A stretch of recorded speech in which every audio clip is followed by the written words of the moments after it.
ಬೆಂಗಳೂರಿನ ಅಂಜನಾಪುರದಲ್ಲಿ ಮತ್ತೆ ಚಿರತೆ ಪ್ರತ್ಯಕ್ಷವಾಗಿದೆ. ಅಂಜನಾಪುರದ 5G ಬ್ಲಾಕ್ನಲ್ಲಿ ಚಿರತೆ ಕಾಣಿಸಿಕೊಂಡಿದೆ. ಪದೇ ಪದೇ ಈ ಭಾಗದಲ್ಲಿ ಚಿರತೆ ಕಾಣಿಸಿಕೊಳ್ತಾ ಇರೋದ್ರಿಂದ ಜನರಿಗೆ ಸಹಜವಾಗಿ ಆತಂಕ ಇದೆ. ರಾತ್ರಿ ಹೊತ್ತಲ್ಲಿ ಅದರಲ್ಲೂ ಮನೆಯಿಂದ ಹೊರಗಡೆ ಬರೋದಕ್ಕೆ ಜನ ಭಯ ಪಡ್ತಾ ಇದ್ದಾರೆ. ಈ ಮಧ್ಯದಲ್ಲಿ ಮತ್ತೆ ಚಿರತೆ ಕಾಣಿಸಿಕೊಂಡಿದೆ.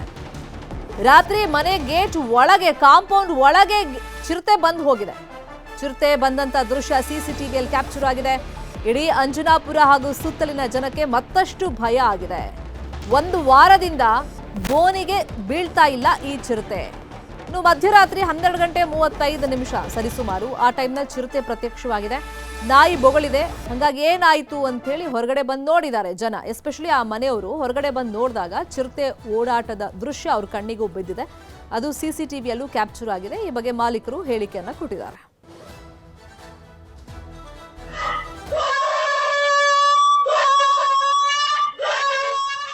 ಇದೇ ವಿಚಾರವಾಗಿ ಇನ್ನಷ್ಟು ಡೀಟೇಲ್ ಆಗಿ ಇನ್ಫಾರ್ಮೇಶನ್ ಕೊಡ್ತಾ ಹೋಗೋದಕ್ಕೆ ಫೋನ್ ಸಂಪರ್ಕದಲ್ಲಿ ಕನೆಕ್ಟ್ ಆಗಿದ್ದಾರೆ ನಮ್ಮ ರಿಪೋರ್ಟರ್ ಪ್ರಗತಿ ಶೆಟ್ಟಿ. ಅಂಜನಾಪುರ ವ್ಯಾಪ್ತಿಯಲ್ಲಿ ಏನು ಒಂದು ವಾರದಿಂದ ಪದೇ ಪದೇ ಕಾಣಿಸ್ಕೊಳ್ತಾ ಇತ್ತಲ್ಲ, ಇದೇ ಚಿರತೆನ ಅದು? ಮತ್ತೆ ಅರಣ್ಯಾಧಿಕಾರಿಗಳು ಈಗ ಯಾವ ರೀತಿ ಅಲರ್ಟ್ ಆಗಿದ್ದಾರೆ? ಯಾಕಂದ್ರೆ ಇಷ್ಟು ದಿನ ರೋಡಲ್ಲಿ ಕಾಣಿಸ್ಕೊಳ್ತಿತ್ತು, ಈ ಕಾಂಪೌಂಡ್ ಒಳಗಡೆನೂ ಬಂದಿದೆ. ಶರ್ಮಿತಾ ಶೆಟ್ಟಿ, ನಿಜವಾಗ್ಲೂ ಕೂಡ ಇದೊಂದು ಆತಂಕಕಾರಿಯಾದಂತಹ ಬೆಳವಣಿಗೆ ಅಂತ ಹೇಳ್ಬೋದು. ಯಾಕಂದ್ರೆ ಅಲ್ಲಿನ ಅರಣ್ಯ ಇಲಾಖೆ ಸಿಬ್ಬಂದಿಗಳು ಕೂಡ ಬೋನನ್ನ ಇಟ್ಟು ಚಿರತೆಯನ್ನ ಹಿಡಿಯುವಂತಹ ಪ್ರಯತ್ನ ಮಾಡ್ತಾ ಇದ್ದಾರೆ. ಆದ್ರೆ ಸಲ ಅದೇ ಅಂಜನಾಪುರದ 7th ಬ್ಲಾಕ್ ಅಲ್ಲಿ ಚಿರತೆ ಕಾಣಿಸ್ಕೊಂಡಿತ್ತು. ಅದಾದ್ಮೇಲೆ 4th ಬ್ಲಾಕ್ ಅಲ್ಲಿ ಚಿರತೆ ಕಾಣಿಸ್ಕೊಂಡಿತ್ತು. ಈಗ 5th ಬ್ಲಾಕ್ ಅಲ್ಲಿ ಚಿರತೆ ಕಾಣಿಸ್ಕೊಂಡ್ಬಿಟ್ಟಿದೆ.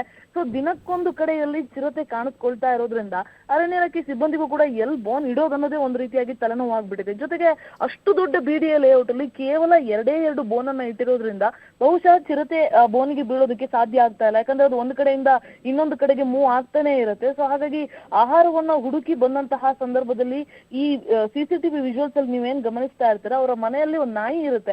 ಬಹುಶಃ ನಾಯಿ ತಿನ್ನೋಕ್ ಬಂತೋ ಏನೋ ಗೊತ್ತಿಲ್ಲ, ಆಹಾರವನ್ನ ಅರಸಿ ಬಂದಾಗ ಮನೆಯ ಆ ಗೇಟ್ ಕೂಡ ಓಪನ್ ಇರುತ್ತೆ. ಗೇಟ್ ನ ಒಳಗಡೆ ಬಂದು ಆ ಗಾಡಿ ಪಾರ್ಕ್ ಮಾಡುವಂತಹ ಜಾಗದಲ್ಲಿ ಚಿರತೆ ಓಡಾಡಿರೋದು, ಅದರ 2 CCTV ದೃಶ್ಯಾವಳಿಯನ್ನ ಅವರು News 18ಗೆ ಕಾಲ್ ಮಾಡೇ ಕೊಟ್ಟಿರುವಂತಹದ್ದು. ಅಂದ್ರೆ ಮೊದಲನೇದಾಗಿ ಬಾಗಿಲಿನಿಂದ ಹೊರಗಡೆ ಕಾಣುತ್ತೆ ಒಂದು CCTV, ಇನ್ನೊಂದು ಕಾಂಪೌಂಡ್ ನಿಂದ ಹೊರಗಡೆ ಇನ್ನೊಂದು CCTV ಕಾಣುತ್ತೆ.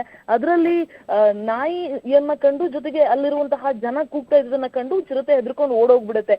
ಈ ರೀತಿಯ ದೃಶ್ಯವನ್ನೆಲ್ಲ ಕಂಡು ಅಕ್ಕಪಕ್ಕದ ನಿವಾಸಿಗಳು ಜೊತೆಗೆ ಮಕ್ಕಳೆಲ್ಲರೂ ಕೂಡ ಭಯವನ್ನ ಪಡ್ತಾ ಇದ್ದಾರೆ. 4 ಗಂಟೆ ಮೇಲೆ ಓಡಾಡೋದಕ್ಕೆ ಭಯ ಆಗ್ತಾ ಇದೆ. ಆದಷ್ಟು ಬೇಗ ಚಿರತೆಯನ್ನ ಸೆರೆ ಹಿಡಿಯಿರಿ ಅಂತ ಒತ್ತಾಯ ಮಾಡ್ತಾ ಇದ್ದಾರೆ. ಜೊತೆಗೆ ಇದು ತುರಹಳ್ಳಿ ಫಾರೆಸ್ಟ್ ಗೆ ಅಂಟುಕೊಂಡಿರೋದ್ರಿಂದ ಆಗಾಗ ಇಲ್ಲಿ ಚಿರತೆ ಕಾಣಿಸ್ಕೊಳ್ತಾನೆ ಇರುತ್ತೆ. ಅಂದ್ರೆ ಕಳೆದ ಸಾಕಷ್ಟು ವರ್ಷಗಳಿಂದಲೂ ಕೂಡ ಚಿರತೆ ಕಾಣಿಸ್ಕೊಳ್ತಾನೆ ಇತ್ತು. ಬಟ್ ಇತ್ತೀಚೆಗೆ ಕಳೆದ 1 ವಾರದಿಂದ ನಿರಂತರವಾಗಿ ಜನ ಓಡಾಡುವಂತಹ ಜಾಗದಲ್ಲಿ ಮನೆಗಳ ಇಂಟರ್ಲಾಕ್ ಅಲ್ಲೋ ಪಾರ್ಕಿಂಗ್ ಅಲ್ಲೋ ಇಂತಹ ಸ್ಪೇಸ್ ಅಲ್ಲಿ ಕಾಣಿಸ್ಕೊಳ್ತಾ ಇರೋದ್ರಿಂದ ಜನರಿಗೆ ದೊಡ್ಡ ಮಟ್ಟದಲ್ಲಿ ಆತಂಕ ಕಾಡ್ತಾ ಇರುವಂತದ್ದು, ಎಲ್ಲಿ ಯಾರ ಮೇಲೆ ಅಟ್ಯಾಕ್ ಮಾಡುತ್ತೋ ಅನ್ನುವಂತಹ ಭಯ ಆವರಿಸಿರುವಂತದ್ದು. ಶರ್ಮಿತಾ ಶೆಟ್ಟಿ. ಥ್ಯಾಂಕ್ ಯು ಪ್ರಗತಿ ಶೆಟ್ಟಿ, ಕ್ಷಣದ ಮಾಹಿತಿಗೆ.